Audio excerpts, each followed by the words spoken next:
आज हम एक ऐसी कहानी में उतरेंगे जो धैर्य, करुणा और भक्ति की एक मिसाल है।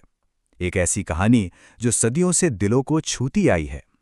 चलिए शबरी की इस अद्भुत यात्रा को महसूस करते हैं। सोचिए, ये शब्द ये सिर्फ कविता नहीं है, ये किसी की पूरी जिंदगी का सार है जो बस इंतजार में बीती। और यहीं से शबरी की असाधारण कहानी की शुरुआत होती है। तो ये कहानी शुरू कहाँ से होती है? आप सोचेंगे भक्ति से, लेकिन नहीं, ये शुरू होती है एक फैसले से, एक बहुत बड़े दिल वाले फैसले से, वो भी शबरी की शादी से ठीक एक रात पहले। कल्पना कीजिए, शादी का माहौल है और शबरी अपने खिड़की से बाहर देखती हैं और उन्हें क्या दिखता है? पिंजरों में बंद सैकड़ों बेजुबान जानवर। और उन्हें पता चलता है कि ये सब उनके शादी के जश्न के लिए, उनकी दावत के लिए मारे जाने वाले हैं। बस यही एक सवाल उनके मन में गूंजने लगा, क्या असली खुशी किसी और के दुख पर, इतनी बड़ी पीड़ा पर खड़ी की जा सकती है? और जानते हैं, बस इसी एक सवाल ने सब कुछ बदल दिया। उन्होंने फैसला कर लिया कि वो इसका हिस्सा नहीं बनेंगी, कभी नहीं। और फिर उसी रात जब सब सो रहे थे, उन्होंने एक ऐसा कदम उठाया जो कोई सोच भी नहीं सकता था।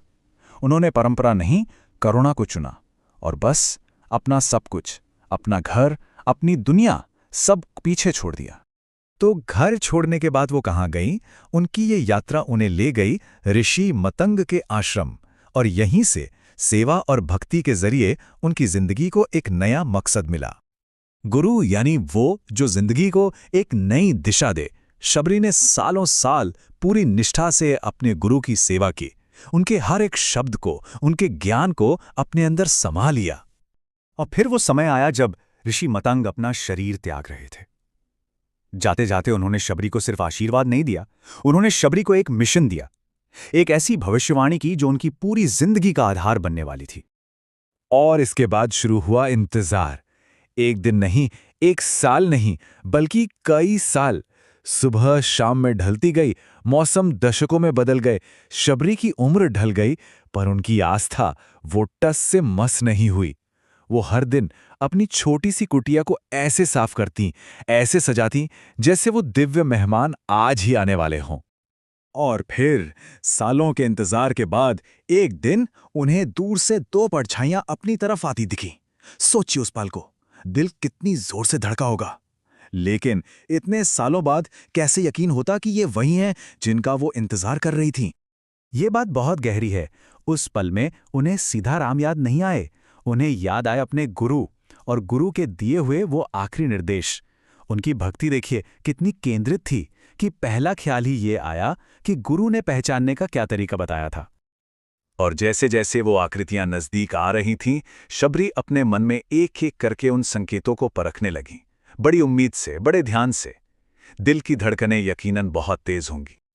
4 संकेत तो मिल गए, पर 5वां और सबसे अहम संकेत क्या था? उनके गुरु ने कहा था कि राम अकेले नहीं आएंगे, उनके साथ उनके भाई भी होंगे। एक का रंग सांवला होगा और दूसरे का गोरा। और जब शबरी ने देखा कि पांचों के पांचों संकेत बिल्कुल सही हैं, तो वो धीरे धीरे, शायद कांपते कदमों से उन दोनों के पास गईं। उन्होंने बस एक सीधा सा सवाल पूछा, एक ऐसा सवाल जिस पर उनकी पूरी जिंदगी का इंतजार टिका हुआ था। और जवाब क्या मिला? हाँ, हम भाई हैं और हम आपसे ही मिलने आए हैं। बस इन शब्दों के साथ ही शबरी के जीवन भर का इंतजार, उनकी तपस्या पूरी हो गई। एक बहुत ही खूबसूरत, बहुत ही भावुक पल। इसके बाद तो बस भावनाओं का सैलाब था।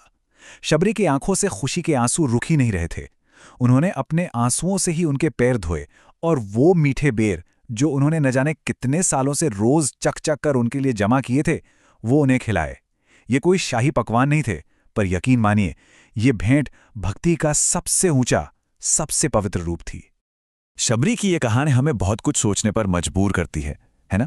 धैर्य के बारे में, एक मकसद के साथ जीने के बारे में, और अटूट विश्वास के बदले में मिलने वाले इनाम के बारे में।